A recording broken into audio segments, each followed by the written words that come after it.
years into the 2025. I feel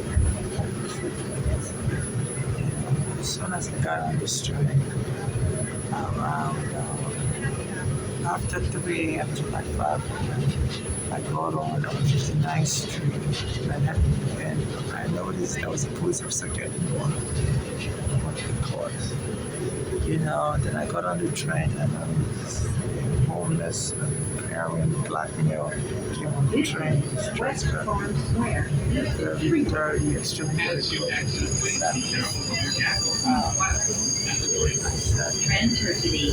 Soon after I got on, like the next stop or next few stops on, kids got on and it was very loud, audacious, and acting very threatening, and their attention seems to focus on the guy that was dressed with sharply, but I was screaming that they're doing drugs, they all the drugs. And soon they made their way out to me. And one of them had a camera. And it's like they're just, attentive to frighten me. So I'm a Nigerian, they say some black Americans like Africans, my mother was saying. After me and my mother took the NYPD to court, she was being threatened more. So she had called the NYPD terrorist organization. They took our home on Staten Island, without a court order. They were vacating people in 2010 under Bloomberg. And Eric Garner was helping us with the court because the NYPD went and beat Eric Garner dead in New York. I required Eric Garner at the same place where I gave him the court papers on Bay Street and to Boulevard in 2011. To give it to the police, 13 CV5052. That's the receipt number for the court number case against the police that are filed against the police. As soon as I give him the court papers in 2014, rather, the policeman and beat him up. Close to my birthday. I've been under FBI surveillance myself. My mother brought me as a child in 2000 from Nigeria, and they said there was something wrong with my visa, and I went to immigration. Even though I was finally able to get my green card in 2008, but they still put me under FBI surveillance. So I believe that this is some of the criminal gangs who work with the police, and they co-join in abusing people under FBI surveillance and stuff. So I believe, your police rogues are giving your criminal gangs my surveillance information. Even my mother also, she said she was being followed before she was killed. Adras finally killed us. Adras were moving with a narcotic gang that were into inheritance scam. And especially the one called Bolanley. The both dressed live in Pennsylvania. So my mother said that Bolanley was giving her anti-freeze poison type poison in her food to kill her LA so that they can make money from the lawsuit me and my mother filed. Because it was just me and my mother living in New York. And adults were living in Pennsylvania, they have their own houses. So I believe that gang are sponsoring violence. I mean, they said I was a kid from Bangladesh. Our parents brought her from Bangladesh to America and said they didn't like her in school because she had a foreign accent. I said that the kids would torment her in school. And one day she was on the 7 train and they found her, on the train track dead. And they said that our parents, especially our mother, told the NYPD that she believed that kid was killed. Because, said that kid was saying, as soon as she came here from America as a foreigner, the kids in school would taunt her and stuff, and nobody would help her in school to get those kids arrested. So nobody should be facing this level of intimidation. I don't care if those kids, nobody should have to be killed. Even though I'm an adult, I'm 44 years old, but this is too much level of intimidation. And your MTA worker is also the union president, a black American. I've been reaching out to him, it doesn't help me. They'll tell me to send. I see him in person, and I always watch his video on Instagram. And when I saw him in person, I asked him if he could help me, so I should send any request I have to him on Instagram, and I did never respond back. But he's been saying, the little kids are going to be killing customers. So I'm being followed by some kids. Since me and my mother to the NYPD, every gunner helping us has been choked dead. And there's a court order that is supposed to put me in a hotel room. People removed from a basement apartment are supposed to be put in a hotel room. The lawsuit was filed by the legal aid in 1990s. But me being a Nigerian, nobody wants to help me. And Ricardo is only helping his fellow Black Americans, mainly those that are homeless. And in my position as Black Americans, because the city took, vacated them from their home, claiming that's an emergency reason to do so.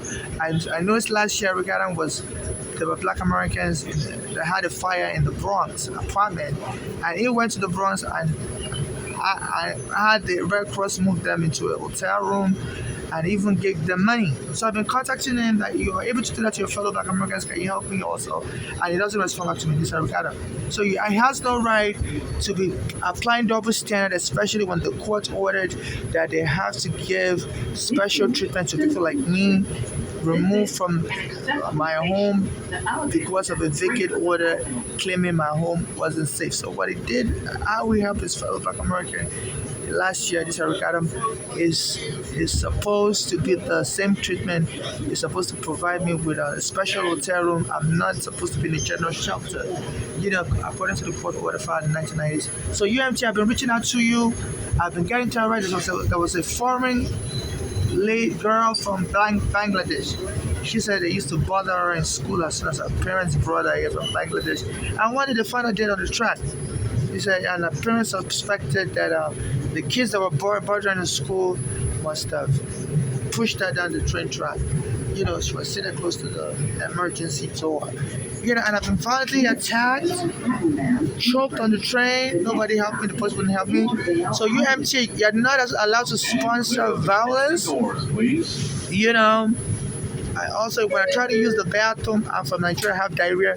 Your train workers will call the police on me. And, sometimes they will lie that that I'm committing a crime in the bathroom.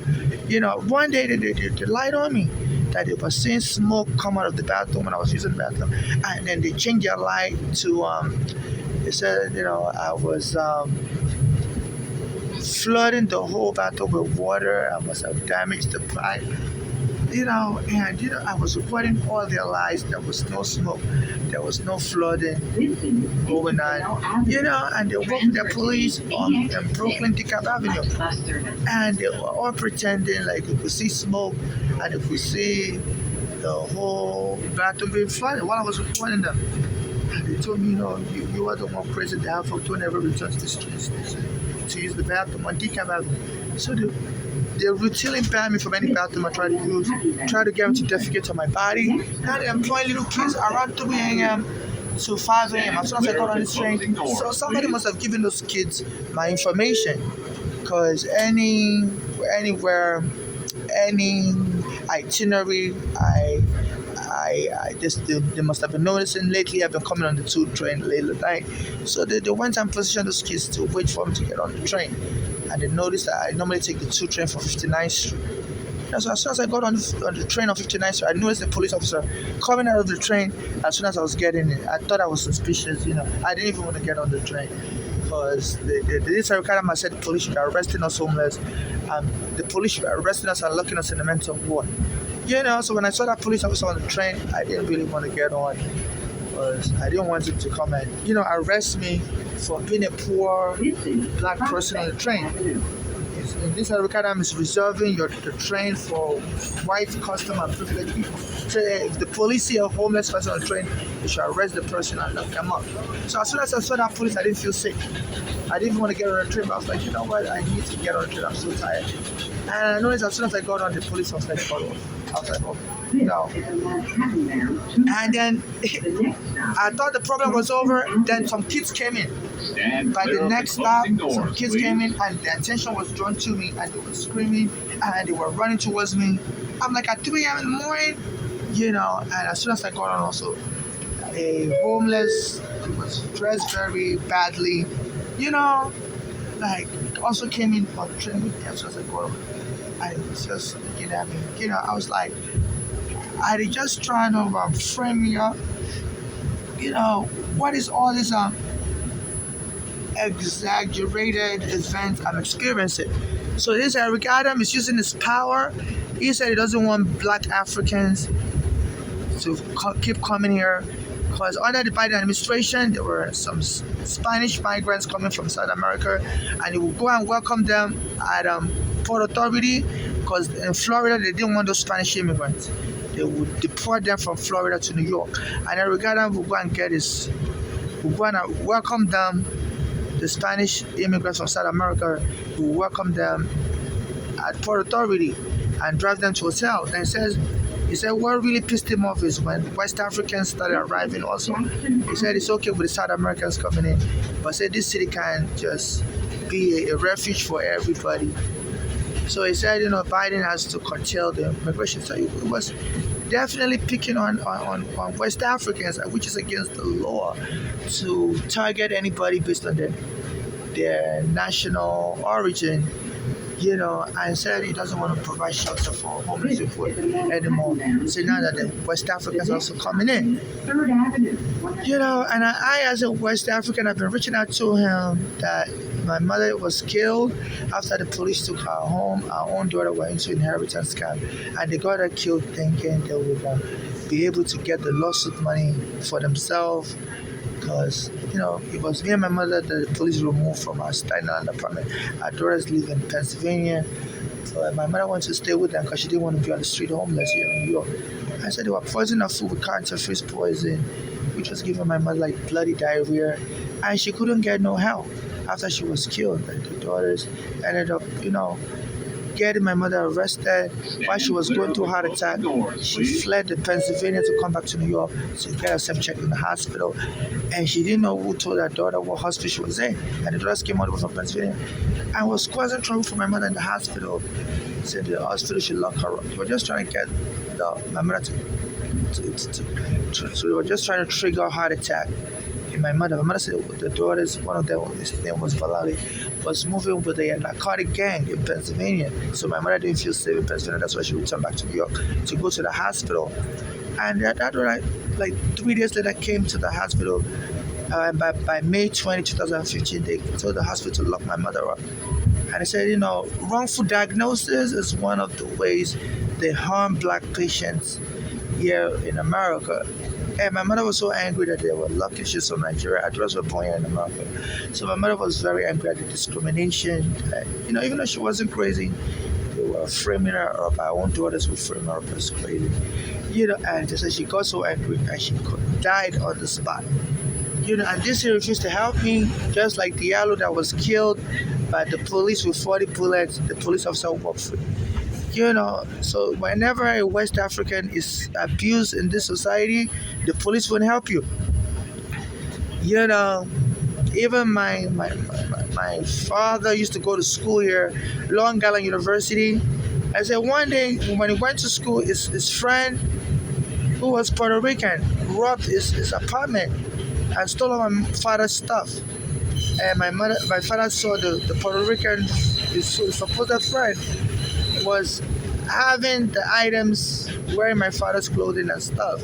And my father called the police and the police went to arrest the Puerto Rican guy. So whenever we Africans get robbed or get attacked, the police in America don't help us, especially here in New York. So that's a wrong legacy. So now they're saying it's now 2025. My father went through in 1970s. My mother is now dead also. And I, as a West African Nigerian, I'm getting attacked on the train. And I've been sending the videos to your police commissioner. They said that was a kid from Bangladesh. Said they were attacking her on the train. Her mother alleged and threw her into the train track. She's now dead. And I've been noticing someone has been using this violent kids to attack on the train. Even one of your train worker, his name is Tramel Thompson. He said those kids are trained to kill, and they're going to be killing MTA customers. And he was showing a video where some of them would lay down on the train after they are drunk. They would lay down on the train track and have the train run over them with their camera recording. So some of them came on the train today and they were shouting, we're high, and they were running towards me. I was so frightened. They said some of them, and this Tramel Thompson showed a video of some of the kids hijacking the train and crashing into other trains. There was a day I was on the train also, and the train was hijacked. I was on the 4 train. I was hearing a loud bang, bam, boom, bam, boom, and they forced the conductor door open and took over driving the train. I was able to escape. So that your MTA will cover up terrorism, because I'm the only one that's reporting it. As a Nigerian, that's very wrong. Your trains are being hijacked. Even one of your MTA worker, Tramel Thompson, I watch him on Instagram.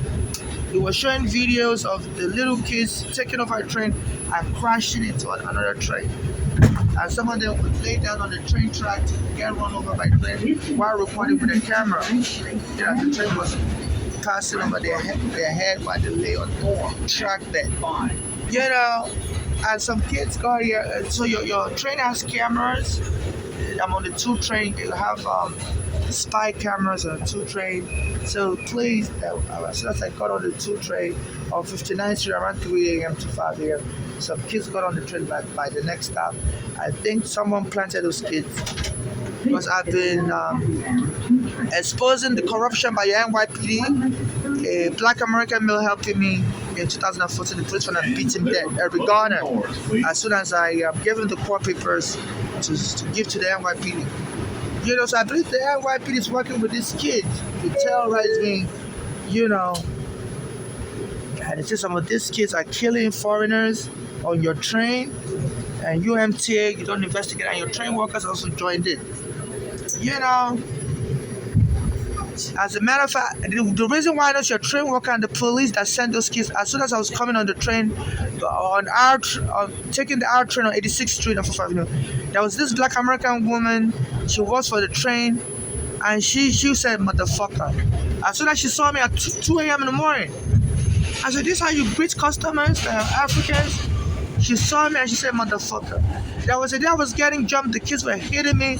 Boom, bam, on 86th Street. I said, I was a Nigerian.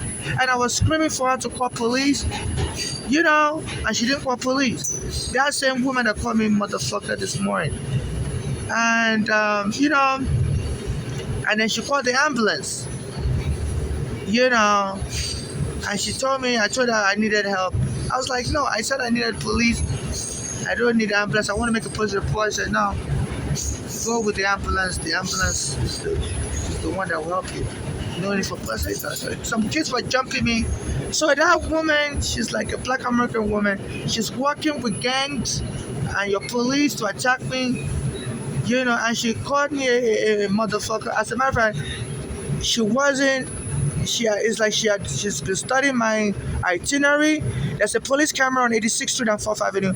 I normally go to a store to go get newspapers at 2 a.m. in the morning. So it's like she already knew I was going to go get newspapers at 3 a.m. in the morning. So this is the newspaper I got last night. This is October 19, 2025. This is the Sunday. Because the store would remove the front page, and usually they throw this newspaper in the trash. So I normally get it from the trash because I can't really afford the newspaper. So it's like she purposefully went and waited for me in front of that store. She wasn't working in the talking booth like she's supposed to. So, and as soon as she saw me, she was pretending like she was buying food from the food vendor in a van. But I'm like, why is she on break around 2 a.m., and standing close to the store where I normally go to? As soon as she saw me, she said, motherfucker, and so I thought maybe it was just an apple chance. Maybe she just felt like using that word, but intended at me. Then as soon as I got on the 2 train afterwards, I took the R to the D, then to the 2. Some kids started jumping. So investigate that woman. She appears to be black American, and they can't be coordinating violent kids to be attacking Africans on the train. And some kids got on the train, so your camera will pick it up. The spy camera on this 2 train was around 2 a.m. to 5 a.m. and they're hiring kids to bother me. Even on Friday, I believe Friday is October 17, 2025. My cart was broken up because one of your train conductors was jamming my cart to the door on 125th Street in Harlem. I was getting on the D train. It was jamming 136th and it broke my tire, so I reported the incident. So I tried to take the D to Brooklyn, and then finally I took the R to 86 and 4th Avenue to go buy a new cart. So I put the old cart close to the train station outside near a garbage bin, and there was a police camera recorded, and I went to get a new cart. And when I came back, it was close to 3 p.m. also on October 17, 2025. I noticed some kids that surrounded my belongings, and they moved it closer to the crosswalk so people can trample over my stuff. My belonging is real heavy. Why would kids find the energy? And my tire was broken. I couldn't even move it anymore with my tire. And they were able to carry my belonging and put it in the crosswalk for people to trample over it. And the police camera was recorded. Then I moved it away from the crosswalk point and sat down, to replace the cart because the tire was damaged. And some of those kids came and sat next to me, and they were taking my video. I'm like, in what society do little kids talk adults, and follow them around? So this is weird. So anytime I report any complaint about your MTA, I notice they'll go and get little kids to jump me. So your train service is terrorizing, and it's your train workers and the police that is hiring these little kids. They're coordinating with. So your train service is involved in terrorism. And they say there's a black American that died last year also. They say your train service has been saying you want to get rid of homeless through any means. And I suspect your MTA CEO, Jana Lieber.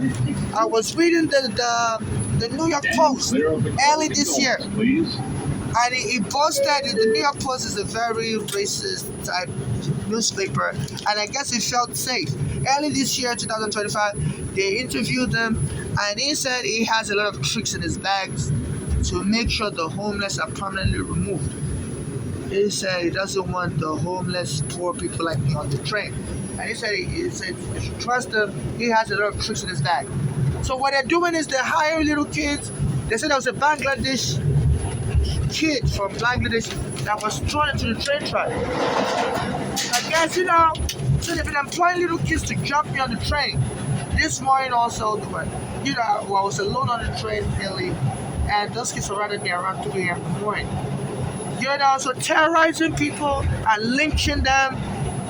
If your MTA is going to become a place where you lynch blacks to death, and your MTA CEO needs to be arrested, his name is Jana Lieber, and your customers should be disgusted that in this day and age, you're lynching black customers.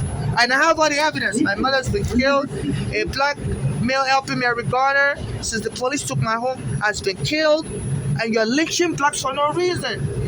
As Trump is deporting black immigrants, and you need to be ashamed of yourself. And the FIFA bringing the World Cup here, a lot of the African countries are celebrating that they're going to come here for a World Cup next year, and they don't know they might be lynched by your white head of MTA, Jana Lieber, that said he has a lot of tricks and he's in his bags and is going to deploy it to get rid of the homeless people, and he's not allowed to do that. After the slavery ended, a lady called Rosa Parks had to march, to allow blacks to be able to get on the transportation without facing discrimination. Usually, you're supposed to sit at the back. And I noticed as soon as Trump became president in 2017, I used to take the train from Penn Station to go to New Jersey to go stay in a hotel for like 2 days. That was all I could afford. And one day, one of your train workers, New Jersey Transit, came and punched me in my face. Said I shouldn't sit in the front. They said they reserved the front seat for the white customers. I should go to the back. You know, so they are bullying me as a Nigerian because I've been suing the police. None of your lawyers in America would help me.